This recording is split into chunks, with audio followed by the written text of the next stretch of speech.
Assalamualaikum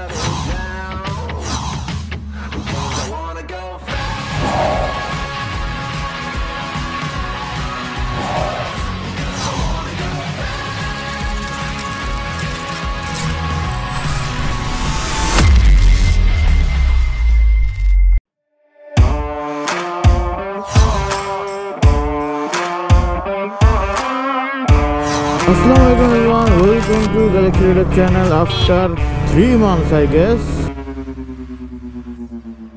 Pulsar N250 চালায় এত টাকার এই সব মানুষগুলোকে না পছন্দ হয় না আমার। হ্যাঁ, এত টাকা দিয়ে একটা বাইক কিনছে, হ্যাঁ একটা হেলমেট, ভালো একটা হেলমেট কিনলেই তো হয়। যে ভাইয়া হ্যালো,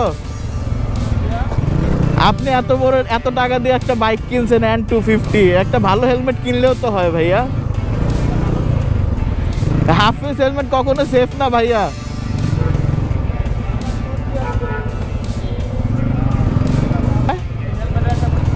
কি কি আরে বলুন।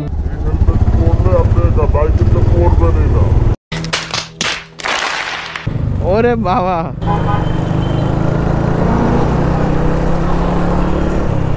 তো আমি এতদিন ভিডিও বানাই নাই, কিছু কাহিনী ছিল যে আপনারা তো জানেনই দেশ স্বাধীন হয়েছে, অনেক কাহিনী, তো এই সবের মধ্যেই ছিলাম। তো গেস হোয়াট, আজকে আমরা যাচ্ছি হন্ডা হর্নেট 2.0।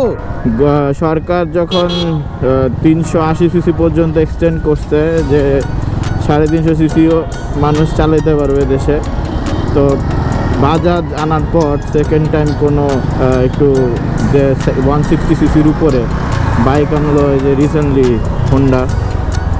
যদিও এটা অনেক আগেই লঞ্চ হয়েছিল ইন্ডিয়াতেই। এই গণভবনের অবস্থা এখনও ঠিক করে নেই, আল্লাহ, পুরা ওয়াল ভেঙে কি একটা অবস্থা। দেখে আদৌ ঠিক করবে না ভাই, এরকমই থেকে যাবে। ঠিক করা উচিত। সাকিবের N250 নিয়ে যদি রিভিউ দেখতে চান, ফার্স্ট ইমপ্রেশন দেখতে চান, আমি অবশ্যই এটা নিয়ে কাজ করব। Please comment in the below. ভিডিওর নিচে একটা কমেন্ট সেকশন আছে, একটু লেখালেখি করো, একটু সাহিত্যিক হয়ে যাও। তোমরা কি করো তোমরা? হ্যাঁ, ভিডিওটা দেখতে দেখতে একটু সাহিত্যিক হয়ে যাবে, কমেন্ট করো, তাই না? তো যাই হোক, এই যে যদি N250টা যদি নিয়ে রিভিউ দেখতে চান, তাহলে অবশ্যই আমি এটা নিয়ে কাজ করবো। কারণ আমার দুইটা ফ্রেন্ড কিনছে, ও কিনছে, আরেকটা ফ্রেন্ড ওরে দেখে কিনছে, আর আমার ভিতরে দিচ্ছে আমি কিনি। বাট না, I love my baby, I love my Mars. যদি কিনি কখনো, এটা কখনো বেচবো না ইনশাল্লাহ, এটা রেখেই কিনবো যদি কিনা হয় কখনো। আমার মনে হয় স্বাধীন বাংলাদেশ হিসেবে এটা প্রথম ব্লগ আমার, ঠিক আছে? তাও 3 মাস পর আমার ফাইনালস গেছে, অনেক কিছু গেছে, ফাইনাল ঝামেলা এর মধ্যে ছিলাম। তার মধ্যে থাক, এগুলো নিয়ে কথা না বলি। ক্যামেরাটা হেলমেটে লাগাইলেই মানুষ যেমন তাকায়, যেমন ভিউ মারে, একটু আনকমফোর্টেবল লাগে। অনেকদিন পর ভিডিও বানাইতেছে, তো সবাই তাকায় আছে। তো আমার বাড়িকে খুঁজে পাওয়া যাচ্ছে না, এটাই তো মজা। হ্যাঁ, 150 সিসি চালায় 800 সিসিকে খাওয়াই দেওয়া, যতক্ষণ পর্যন্ত তার ব্রেকিং পিরিয়ড না যাইতেছে, সেটার খুব কষ্টে আছে আসলে। হন্ডা এটা হচ্ছে লঞ্চ করছে গত পরশু দিন লঞ্চ করছে। কালকে যাওয়ার কথা ছিল, কালকে আমি যাই নাই, আমার ভালো লাগতেছিল না তাই। আর আপনারা আমরা সাবস্ক্রাইব করেন না, তাই তো সাবস্ক্রাইব যদি আবার ভিডিওগুলো দেখতে চান, ঠিক আছে? আর পেজে হইলে ফলো দেন, আমার ফলো দরকার, আমার পেজের অবস্থা খুবই বাজে।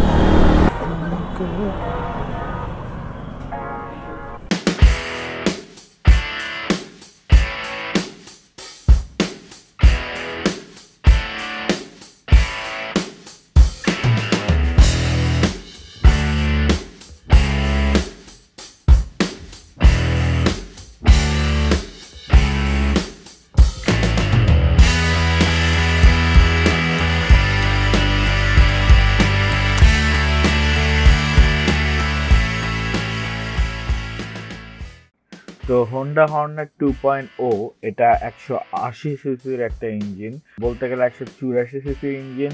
তো এটা BS6 ইঞ্জিন, 4 স্ট্রোক, অ্যান্ড এটার ম্যাক্স পাওয়ার হচ্ছে 17.26 bhp, অ্যান্ড এটার ম্যাক্স টর্ক হচ্ছে 16.1 নিউটন টর্ক। এয়ার কুল যে গিয়ার আছে সেটা হচ্ছে 5 স্পিড গিয়ার, এবং এটা বাইকটা দেখতে প্রচুর অ্যাগ্রেসিভ লাগে। আগের যে হর্নেট আছে 160 সিসি, এটার থেকে আরও বেশি অ্যাগ্রেসিভ এটা। অ্যান্ড অলসো এটা যে সাসপেনশন সেটা হচ্ছে আপসাইড ডাউন শোয়া সাসপেনশন, যদিও সিভিআর এর মধ্যে শোয়াটা উপরে লেখা থাকে কিন্তু এটাতে নাই। রেয়ারে যদি বলি, রেয়ারে হচ্ছে মনোশক সাসপেনশন উইথ অ্যাডজাস্টমেন্ট করা যায়। Front and rear both are dual disc but single channel ABS. এটা ফ্রন্টে শুধু এবিএসটা আছে। ফ্রন্ট টায়ার হচ্ছে 110/70 অ্যান্ড রেয়ারেরটা হচ্ছে 140/70।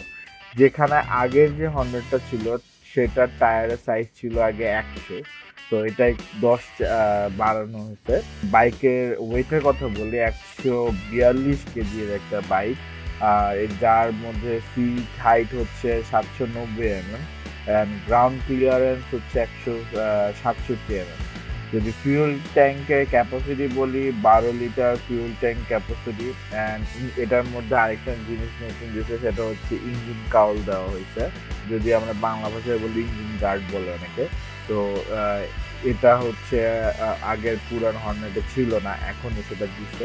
লাইটে আসি, headlight and tail light both আর এলইডি, অ্যান্ড হেডলাইটটা কিন্তু নতুনভাবে ডিজাইন করা হয়েছে, কিন্তু টেল লাইটটা আগের ডিজাইনটাতেই আছে। এর ক্লাচ স্লিপার ক্লাচ ইউজ করা হয়েছে। ব্রেক ক্যালিপার বোথ আর নিশিনে ব্রেক ক্যালিপার ইউজ করা হয়েছে। অ্যান্ড টায়ারটা হচ্ছে এমআরএফ এর টায়ার দেওয়া হয়। ইঞ্জিন অয়েল এটা 1 লিটারই দেওয়া লাগবে, 160-র মতোই। সো এটা নিয়ে কোনো প্যারা নাই, অন্যান্য বাইকে যেরকম 1200 নিয়ে প্যারা খেতে হয় মানুষের।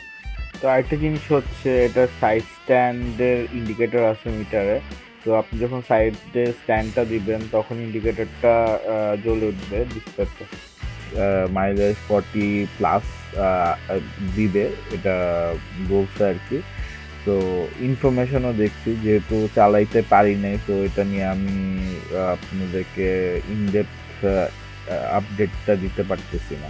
এটার বিভিন্ন ড্রব্যাকস বলি, যেখানে তারা হচ্ছে 6 স্পিড গিয়ার বক্স দিতে পারতো, সিঙ্গেল চ্যানেল এবিএস এর জায়গায় ডুয়েল চ্যানেল এবিএস দিতে পারতো। এটা লিকুইড কুলটা করলে খুব ভালো হইতো। প্রাইসটা হচ্ছে 2,90,000, 89 বললে ও হয় 90,000ই। তো এটার থেকে আই থিঙ্ক কেউ যদি নতুন এফজেড ভার্সন 4 কিনে, আমি তাদেরকে কি বলবো জানি না, বাট আমি প্রেফার করব এফজেড ভার্সন 4 এর থেকে এই বাইকটা নেওয়া বেটার হবে। কারণ আপনি যদি ইঞ্জিন পাওয়ারের দিকে তাকান, কম্পারিজন করেন, দেখবেন হর্নেটের ইঞ্জিন পাওয়ারটাই বেশি এফজেড ভার্সন 4 এর থেকে। অ্যান্ড দুইটার প্রাইসের থেকে, মানে আমাকে যে প্রাইসটা, দুইটার প্রাইসই কিন্তু কাছাকাছি। অ্যান্ড এই প্রাইসের মধ্যে আমি যত বেশি আপগ্রেড পাচ্ছি সেটা শুধু হর্নেটেই পাচ্ছি, হর্নেট 2.0-তে পাচ্ছি। আর হর্নেট 2.0 আগে ইন্ডিয়াতেই লঞ্চ হয়, বাংলাদেশে কিন্তু 160 হর্নেটের যে 160 এটা ডিসকন্টিনিউ হয়ে গেছে। তো এখন থেকে হর্নেট 180টাই আর কি চলবে। সাউন্ড কি শোনা যাবে?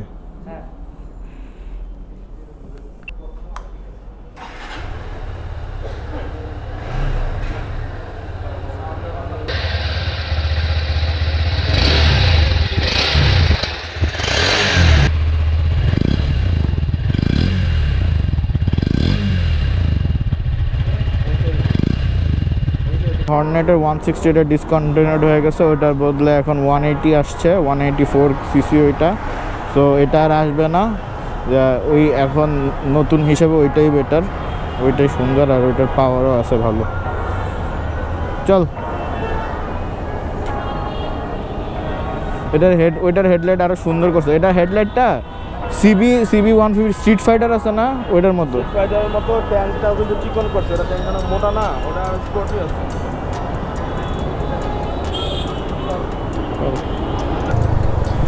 হর্নেট 2.0 যেটা, এটা কিন্তু আসলে ভালো করছে। আপনি রিসেন্টলি গতকালকেই কিন্তু আপনাদের এফজেডের ভার্সন 4টা রিলিজ হয়েছে, তো ওইটার থেকে এই বাইকটা মাচ বেটার।